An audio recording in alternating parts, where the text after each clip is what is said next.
നീ നോക്കിക്കോ, ഈ ശവം ഈ കയലെല്ലാം പൊന്തും ഉറപ്പാ പൊന്തും. ആരെ ശവം? ഈ മരിച്ചോടെ ശവം. അതിനാ ഒരു വിഷം കഴിച്ചിട്ടില്ല മരിച്ചേ. നീ ഇവിടെ തിരിയിരുന്നാൻ മരിച്ച ആൾക്കാരുടെ മരിച്ചില്ലേ? കൊറേ ശബരികളൊന്നും പറ്റിട്ടുണ്ട്. ഞാൻ ചെറിയൊരു പണി ഒപ്പിക്കാം. കൂടെ നോട്ടാ.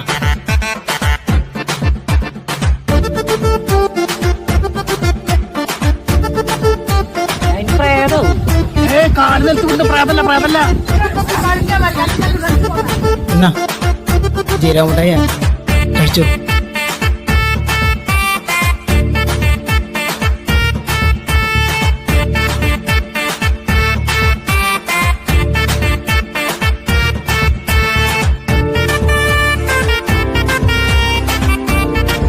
Happy Valentine's day.